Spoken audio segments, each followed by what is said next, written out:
Welcome back to 101 Sports. I'm now joined by two men who prefer their football on Saturdays, Ben Naughton and Alex Rosenbaum.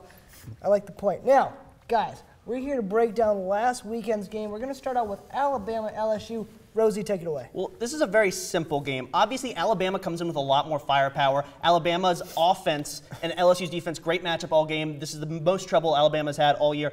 But LSU's offense surprised everyone. And despite the questionable calls by Les Miles throughout the game, his ability to give the ball to Zach Mettenberger throughout the game kept them in this. Zach Mettenberger's best game of his career, but of course it comes down to timeliness and...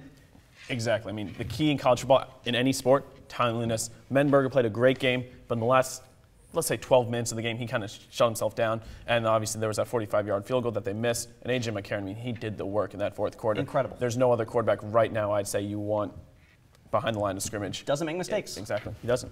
Now, boys, certainly it doesn't help to shut it down with 12 minutes left in the game. Right. That's for sure. That we know. Now, moving on to our next thing, okay? We're looking at Oregon, USC. Rosie. It's very simple. Oregon just, again, outmatched USC. USC came in with the mentality that they were going to go blow for blow with Oregon, and you just can't do that. Oregon's offense, way too prolific, and you saw the result of that as Oregon scored the most, had the most yards ever against USC in a game with over 700 yards. Kenjon Burner, 300 yards rushing. Ooh. You can't try to outrun them. The SEC, they have the speed to stop a team like Oregon, but USC does not have the talent on defense to slow down this Ducks offense. They did two things wrong. They tried to keep up with them on offense, which was a mistake. You got to kind of take the air out of the ball, drain the clock, and they weren't able to stop them on defense. I mean, you said it exactly there. Yeah, certainly USC could not handle the ground game of the Oregon Ducks. That we know for sure. Now, guys, we have 4 undefeated teams left. Alabama, Kansas State, Oregon, and Notre Dame.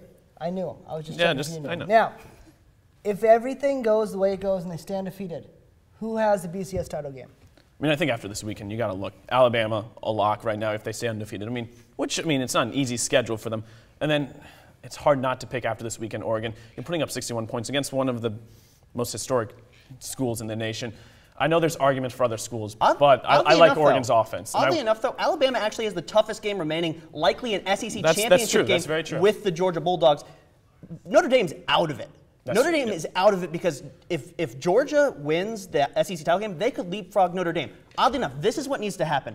Kansas State actually needs Notre Dame to remain undefeated because if they stay undefeated, they will take the computer votes away from Oregon and it will be close enough to call for Kansas State to potentially have a shot. If everything goes the way it's supposed to, Oregon is too exciting. The voters love them way too much, and Oregon's going to get the people votes. I just don't see Kansas State having a big enough matchup this year to change the perception in the voters' minds. I think that aside, I think the nation wants to see that defense-offense matchup in Oregon and Alabama.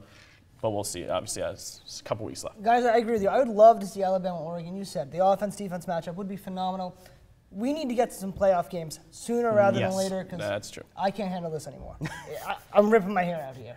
But hey, we got to go. So, time for us to step away. But when 101 returns, Joe will sit down with our NBA experts to take a deeper look into the 2009 draft class and decide if their contract extensions are well-deserved or simply foolish. Don't go anywhere.